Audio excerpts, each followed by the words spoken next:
Ladies and gentlemen, Mr. Cropper here. I have a dark and disturbing thought, perhaps, maybe. It's the idea that socialism might be a luxury.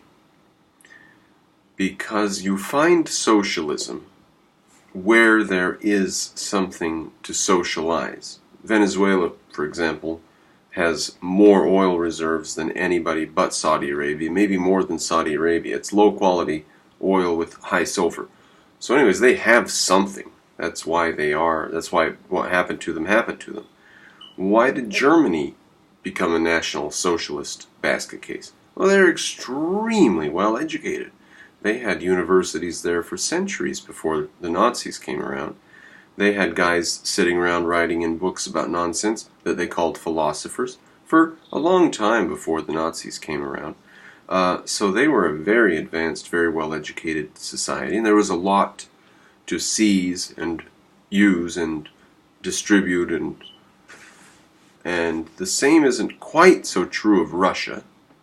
They had to liquidate a large amount of their population to get very small amount of industrializing done, and more industrializing was done with the help of the United States during World War II than anything leading up to it. And a lot of the plants that America built for the Russians during World War II were still in use when Russia fell apart. America had phased those plants out in the 50s and 60s because they were disgusting and dirty and inefficient.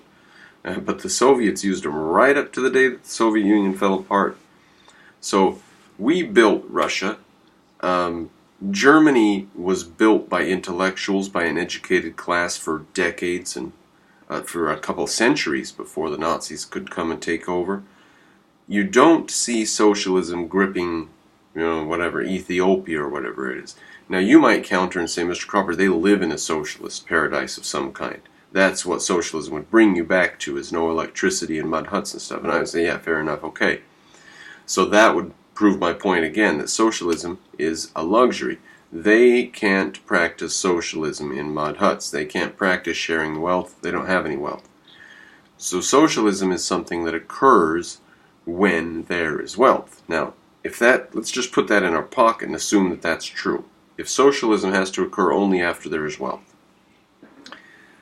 Yaron Brook has addressed this recently, and I'm speaking in June of 2019. He's recently addressed this question: why is there so much socialism in the world if it doesn't make sense and if people have seen it fail?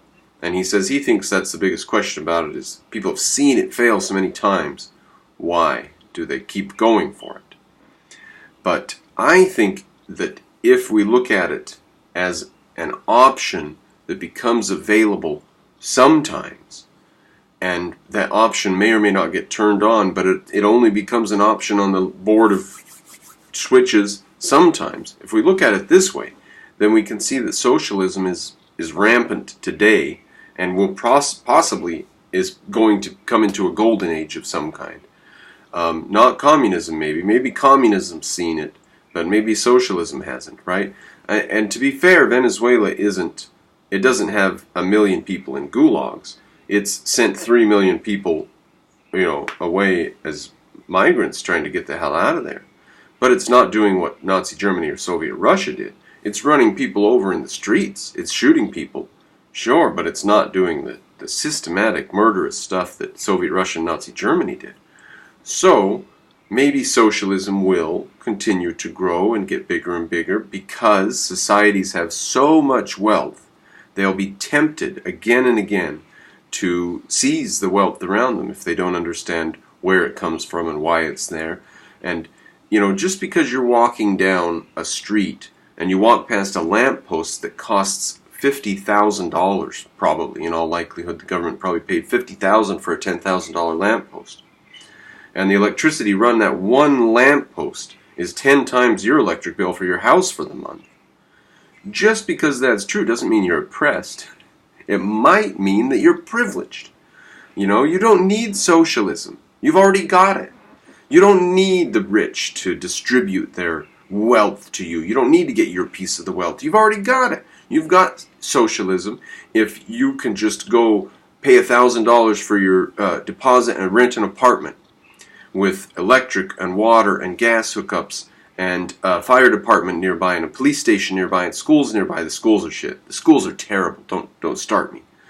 If you've got all that infrastructure in place and you think that you need wealth distributed to you from somebody else, you're insane.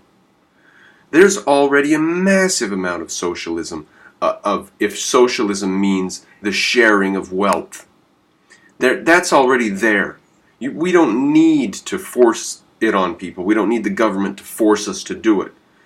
The rich people build rail lines for us without anybody asking. The government has to stop them from doing it. The government stops the rail. You know, they used to actually stop railroads from building rail lines in order to stop destructive rail building, because they said if you build 2 or 3 rail lines, then none of the companies can make any money and they all go broke, and then there's no railroad at all. So their logic led them to say, okay, you have to get your railroads approved, and that was a beginning of catastrophe, of course.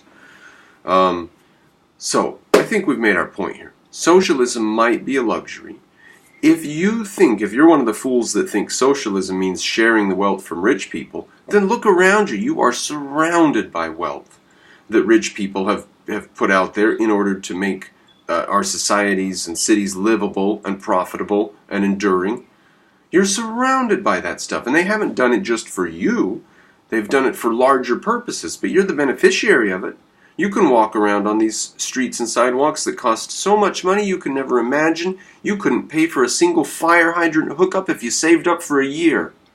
And yet there are fire hydrant hookups all throughout every city in America. And you think that you need to distribute money from the wealthy back to you. Baloney. It's already happened. If socialism is a luxury, then it's already in place, and if we don't educate people about why that wealth is there and where it came from and the fact that it's good for that wealth to be there, if we don't educate them about this, then they're going to keep on trying to seize it. And there's going to be more and more of this wealth to seize. We're getting more and more productive. There are more and more factories full of more and more robots making more and more stuff, while us humans run around on the streets or play video games and stuff. You know, this future of the universal basic income. What if we all get so wealthy that there are no jobs? There already are no jobs. Who carries hay bales to cows every day? Farming was the only thing for thousands of years. Until 100 years ago, 90% of people were farmers until 100 years ago. All these people who are not farmers are basically doing what farmers consider nothing. We are doing nothing jobs. We're walking around in some sort of an air-conditioned building all day, and then we go home and say we're exhausted. So we are already unemployed, all of us. And we walk around saying, what are we going to do when we don't have jobs? You're not doing work. If you think you need the rich to redistribute their wealth to you, then you're a socialist ninny.